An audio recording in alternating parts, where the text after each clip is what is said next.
Expand Design, a roomy cabin, dual tone interiors, 15 smart utility spaces, and a large boot space, all there to expand your life. Welcome to Easy Space. இரண்டு மொழிகளிலும் தேசிய கீதம் இசைக்கப்பட வேண்டும் என அமைச்சர் ரவுப் ஹக்கீம் நேற்று தெரிவித்த கருத்து தொடர்பில் தேசிய ஐக்கிய முன்னணியின் தலைவர் அசாத் சாலி கருத்து தெரிவித்தார்.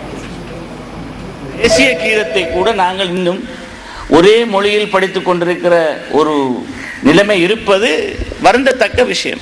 இதை கொஞ்சம் துணிகரமாக எங்களுடைய நிகழ்ச்சி இல்லாதது இரண்டு மொழிகளிலும் இசைப்பதற்கு நாங்கள் துணிய வேண்டும்.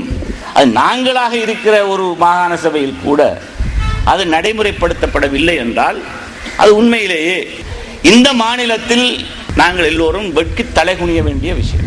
என்னை பொறுத்த மட்டில் நாங்கள் துணிகரமாக சில விஷயங்களில் அரசாங்க மேலிடம் பிடிவாதமாக இருந்தாலும் இந்த மாநிலத்தில் ஆவது அது சரிவர நிறைவேற்றப்பட வேண்டும். இந்த தேசிய கீதம் தமிழ்ல பாடுறதுல மட்டும் முஸ்லீம் தமிழ் பிரச்சனை முடிய போறது இல்லை. ஆனால் அரசாங்கத்தில் இருக்கிற நீங்க உடனடியாக இது முஸ்லீம்களுக்கு தமிழ் மக்களுக்கு இருக்கிற பிரச்சனைக்கு ஒரு முடிவு காண்றதுக்கு வழியும் பார்க்கணும். இப்ப 13வது சட்ட திருத்தத்தை இன்ன வரைக்கும் அமுல் செய்யாத அரசாங்கம் இது.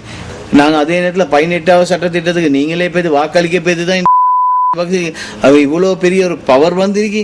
எல்லாம் நீங்க செஞ்ச எமெண்ட்மெண்டால இந்த எமெண்ட்மெண்ட்டுக்கு நீங்க வாக்களிக்காம இருந்தீங்கன்னா இன்றைக்கு இந்த அரசாங்கத்தை ஒரு கட்டுப்பாடுக்கு கொண்டு வைக்கிறீங்க. முதலமைச்சர் ஒரு முஸ்லீம் கிடைக்க வேண்டிய ஒரு சந்தர்ப்பத்தை டிஎன்ஏ உங்களுக்கு சொன்ன நேரமும் நீங்க செய்யாம அரசாங்கத்தோட செஞ்சு சைன் பண்ணீங்க.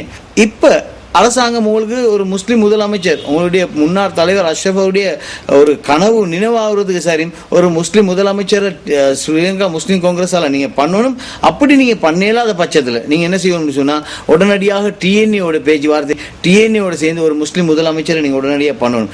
தமிழ் முஸ்லீம் மக்களுக்குள்ள ஒரு அலையன்ஸ் ஒன்று கொண்டாடணும். உடனடியாக மற்ற கட்சிகளோட எல்லாம் பேசுங்க. நாங்க இப்ப தயாராகிறோம். நாங்க டிஎன்ஏவோடையும் பேசுறதுக்கு ரெடியா இருக்கிறோம்.